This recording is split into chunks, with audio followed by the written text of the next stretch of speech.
Om Swastiastu, Bapak Ketut, Swasti Prapta.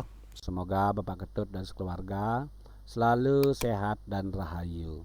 Sesuai dengan request saking Bapak Ketut agar Titiang menjelaskan tentang tata letak wewangunan Merjan Due, serta menjelaskan makna dan fungsi di masing-masing bangunan ini. Nah, jadi mungkin Titiang mohon izin untuk menjelaskan. Patutnya. Ini Rien untuk tata letak bangunan. Ketika bangunan Pak Tet sudah rampung 100% dibangun, tampilannya nanti akan seperti niki, seperti yang Titiang tampilkan nggih. Niki bagian timur nggih. Niki bagian selatan, niki adalah bagian barat. Niki bagian barat, niki adalah bagian utara. Kalau kita misalnya saking atas mungkin. Nah, puniki tampilnya saking atas ya, saking atas. Nah, niki lebih jelasnya ya. Saking atas puniki tampilannya jelas sekali terlihat denahnya ya, benar ya. Seperti ke nanti tampilan Merajaan Bapak Ketut ketika sudah dibangun. Nah, baik Pak Ketut yang akan menjelaskan sekarang proses membangunnya ya.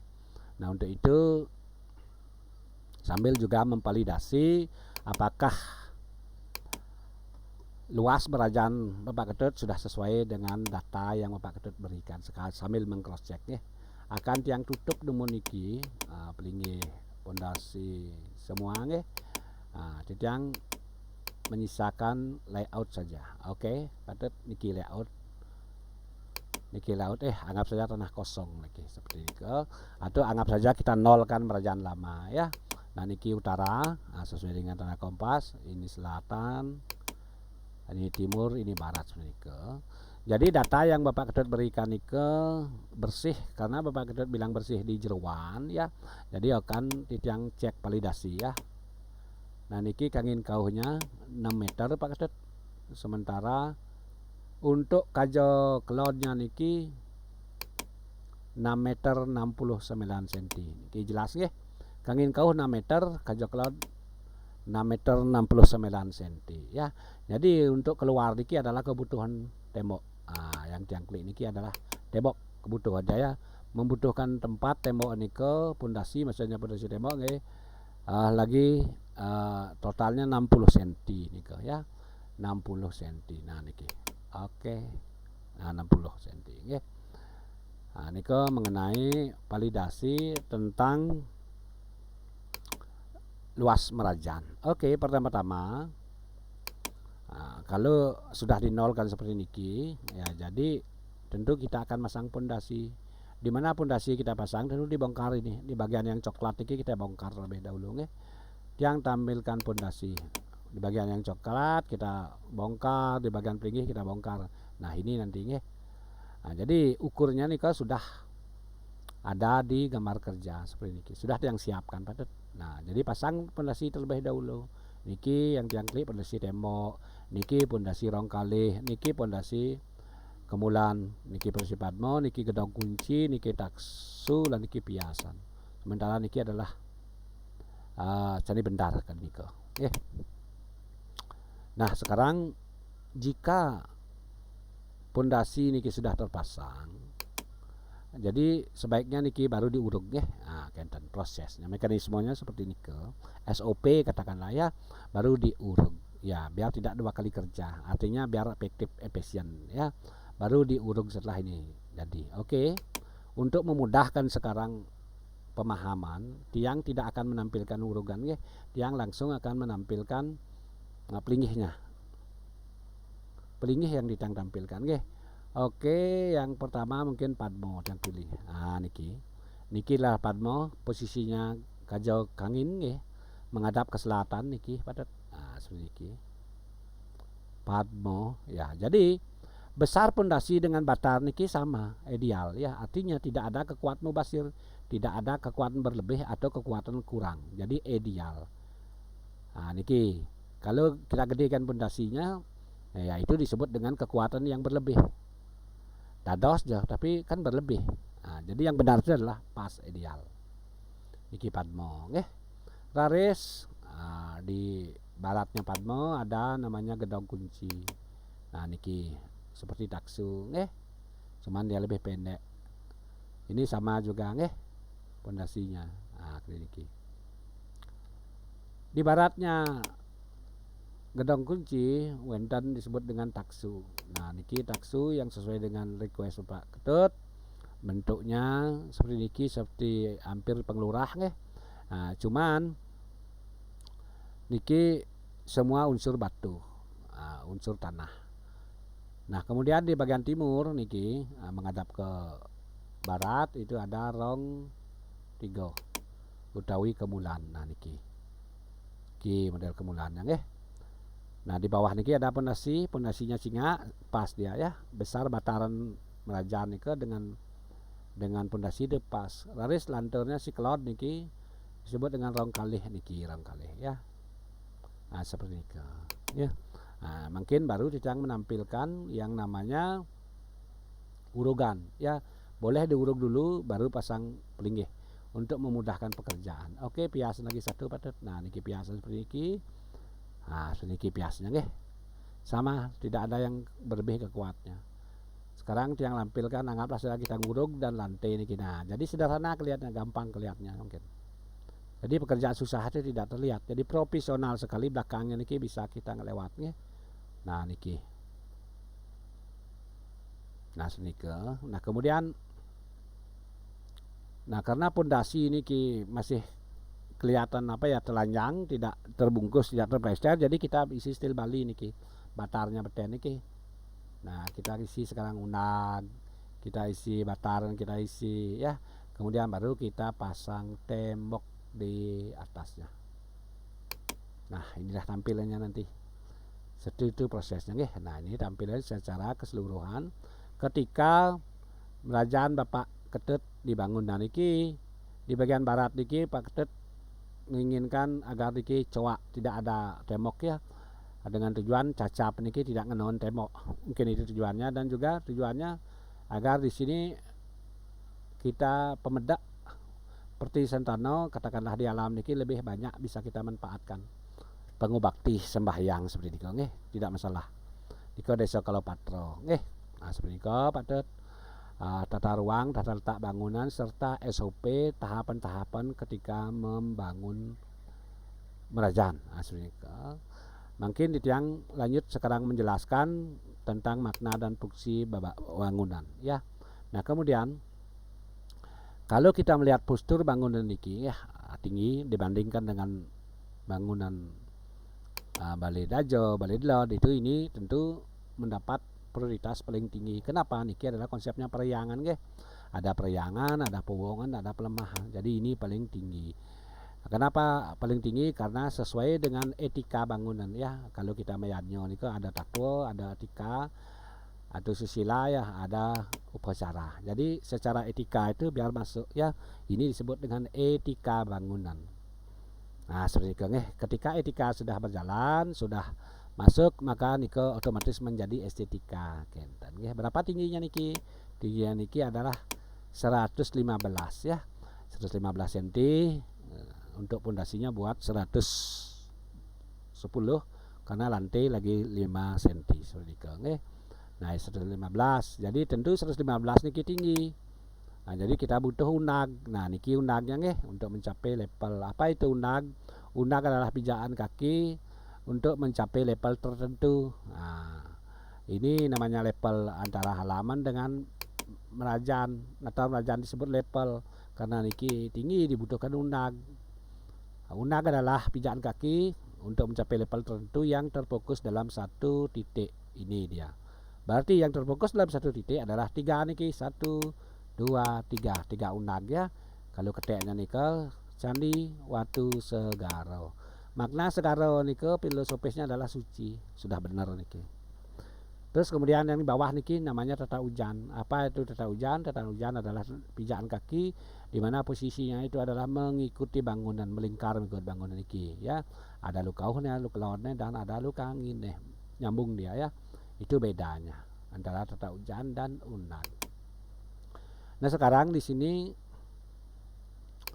ada di sudut niki ada namanya Padurakso. kemudian ini adalah tembok, di sini Candi Bentar.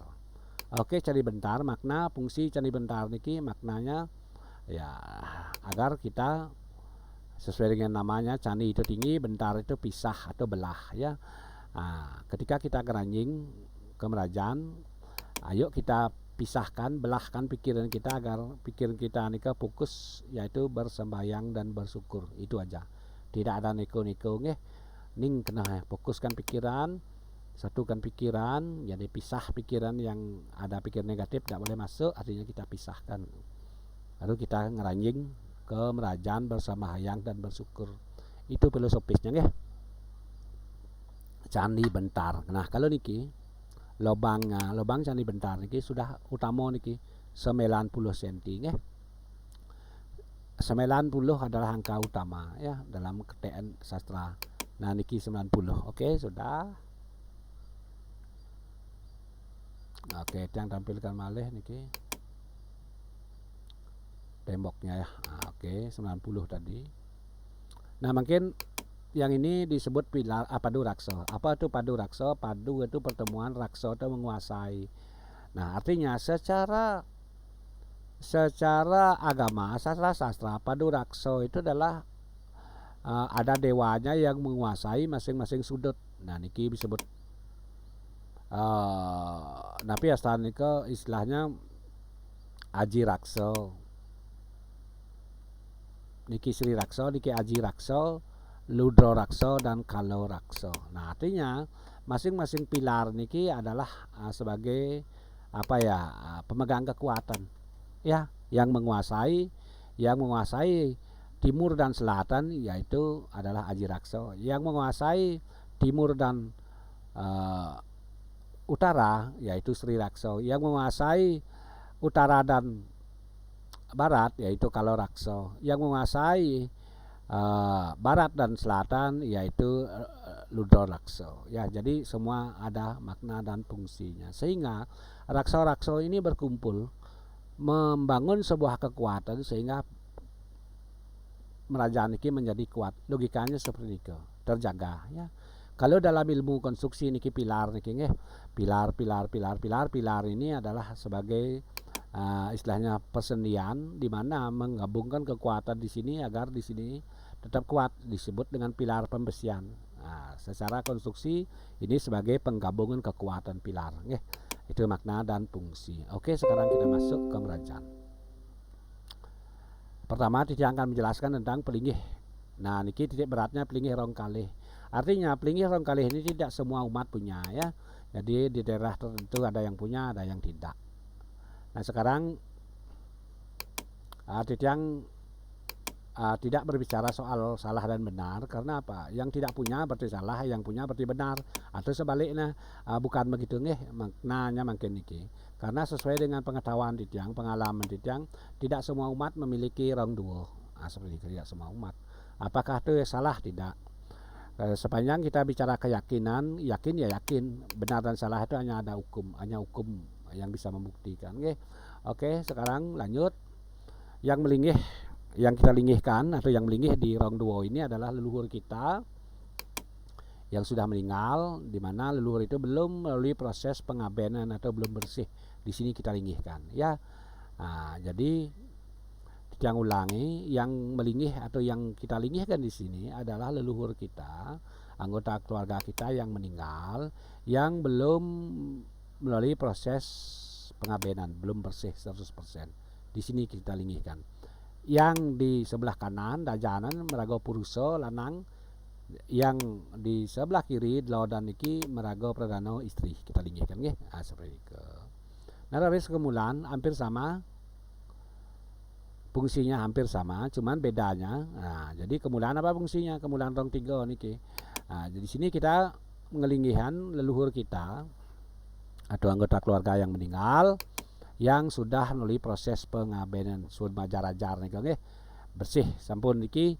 Nah, artinya di sini kita linggihkan di sini di kanan puruso, di kiri pradano. Nah, sementara yang di tengah-tengah niki adalah pramesti guru ya. Artinya leluhur kita yang sudah sangat lampau sekali, seperti ini ke Pak Ketut ya. Nah, kemudian pertanyaannya sekarang, bagaimana kalau misalnya Kalau misalnya yang tidak mempunyai rong duo, ada juga yang kalau tidak mempunyai rong duo dilingihkan di sini di sor niki. Niki kan ada sor 3 1 2 3 ya. Di sini dilingihkan di beten, di sor beten katil wasana niki nggih. Nah, ini nih. Kalau sudah bersih di sini lingihkan ya. Nah, seperti ini ke ada juga yang lingihin di Bali karena apa? Karena yang di Bali ini ke jadi tidak diperkenankan masuk ke kerajaan karena kerajaan dianggap kurang suci ya. Jadi sebelum beli proses pengabdian, sebelum merago dewa yang tidak wenang konehan ngeranjing ke kerajaan. Masalah benar dan salah itu tergantung kepada yang menjelaskan, tergantung kepada kemampuan seseorang juga ya di Bali ya. Karena kalau tidak tambahkan ketika manusia nika meninggal, artinya putus napasnya dari jiwanya ya, roh nika sudah lepas, dika disebut dengan talo. Seperti itu ya. Ada sedikit upakara namanya preto. Di upakara dikit entah apa namanya upakara nika disebut pitro. Lagi ada upakara disebut dengan pitaro. Seperti itu nggih. Terus sudah bersih, sudah majar-ajar, sudah ngaben nika nggih. Nika dewa yang atau dewa pitaro. Itu tahap-tahapannya sesuai dengan apa yang Titiang lihat, apa yang Titiang baca dan Titiang pelajari. Seperti itu nggih. Oke, sekarang lanjut ke Padmo. Nah niki Padmo, Bapak Ketut, Padmo niki adalah melinggih Sangyang Widiwasa, Meraga Tritunggal, Sadasiwa, Pramosiwa dan Siwa. Asal usulnya sapun api, kenapa ada Padmo? Nah Padmo niki dianggap sebagai linggih Ida Sangyang Widiwasa, cikal bakalnya itu adalah dari sini, dari tanah kosong kita. Dari tanah kosong kita dulu, tanah kita nih yang kosong ini belum ada rumah, disebut dengan Winu Amerteng. Setelah ada rumah disebut dengan Winu Amerto. Seperti niki ya. Jadi siapa penguasa pemilik tanah niki? Pemiliknya secara sastra itu adalah Sangyang Aji Kaso, Ibu Pertiwi dan Sedan Cari atau Sedan Tegalan, yaitu Dewi Sri ya. Jadi ketiga ide ini kita linggihan menjadi dasino, kita proteko. Satu merago Dewi Sri, satu merago Ibu Pertiwi, dan satu lagi merago Sangyang Aji Kaso. 3 dasino. Nah artinya kita ngelusur niki nawak kita majang ring Sangyang Aji Akaso, Ibu Pertiwi lan Dewi Sri. Tanah niki, genah niki jadi lungsur titiang, Winu Amerteng niki jadi lungsur titiang, angen titiang Winu Amerto, angen titiang Pakubod. Dumugi titiang Presido ngemertoin Pertisan Tano, melanjutkan keturunan generasi kali ini nggih. Pet pradenya sampun Presido titiang ngemertoin Pertisan Tano niki, titiang jagi ngarianan Padmo. Nanti ido jagi linggih titiang riki, merago Sangyang Widiwasa, Sangyang Ibu Pertiwi Aji Kasolan, Dewi Sri niki lagi hentiang niki muasta Tritunggal Sadasiwa, Pramosiwa dan Siwa. Nika cikal bakal nggih Padmo. Raris niki gedong kunci ampura niki yang skip ya, yang tidak menjelaskan niki karena yang tidak paham, yang tidak mungkin mengatakan sesuatu yang tidak yang ketahui. Menawi Pak Ketut uning nggih nika ampun nggih, tidak masalah. Harus lanjut taksu Pak Ketut niki paling sika ya taksu tidak masalah Pak Ketut, bentuknya seperti tugu atau tuhu tidak masalah, semua unsur batu nggih niki desa kalau patro. Material itu tidak penting tidak penting, umumnya kan atapnya seperti niki, genteng atau ada kayu, unsur kayu. Itu tidak terlalu prinsipnya, yang paling prinsip nika adalah sesuai dengan Puro Loko, sesuai dengan Dresto, Loko Dresto, sesuai dengan Asto Napi Asta nika sesuai dengan Desa Kalopatro. Itu yang paling penting. Nah, ketika itu sudah terakomodasi kita nyaman ya. Seperti itu. Nah, kemudian di taksu niki sira melinggih. Yang melinggih di sini adalah Sangyang Aji Saraswati, lambang ilmu pengetahuan. Nah, niki kita dan Pertisan Tano seluruh keluarga mohon bimbingan, mohon tuntunan agar kita niki bisa berpikir yang baik ya, agar kita bisa metaksu, agar kita pintar kita logikanya. Tapi harus kita imbangkan juga dengan belajar. Nah artinya dengan kita tuntun di sini kita lebih tajam pikirannya, sehingga kita lebih mudah mencari nafkah sesuai dengan bidang kerja kita masing-masing. Apakah kita ada di balian, ada di pengusaha, dari nelayan, dari pegawai negeri, dari pedagang apapun itu, kita ngelusur tuntun di sini agar kita bisa fokus dalam berpikir sehingga kita bisa menjadi pribadi yang mataksu. Seperti itu. Nggih. Aris niki wendan piasana sesuai dengan arahan Bapak Ketut. Fungsi piasa niki satu tempat bersanaan pastinya, yang kedua tempat ngaturan atau manjahan banten upakara yang dimana upakara-upakara yang tidak terakomodasi di pelinggih niki. Di sini dari sini kita bisa manjahan banten nggih dan langsung ngantep niki banten utawi ngastawa. Seperti niki bisa tiang jelaskan Bapak Ketut, dumugi penjelasan tiang niki bisa dipahami dan bermakna tentunya nggih. Ampurayang ini segala bentuk keterbatasan tiang nggih. Pemekas majang ring parawikan ring sejroning agama dan wangunan Bali utamanya Nemrajan. Tiang Nyoman Murdana tetap dengan segala kerendahan hati tiang lungsur tuntunan pitekat-pitekat pewarawara agar tiang lebih sempurna lagi dalam memberikan atau mengedukasi semeton bagi yang membutuhkan khususnya dalam dunia keundagian. Baik Patut, semeton sareng sami sinap tiang dengan Prama Santi. Om Santi Santi Santi Om.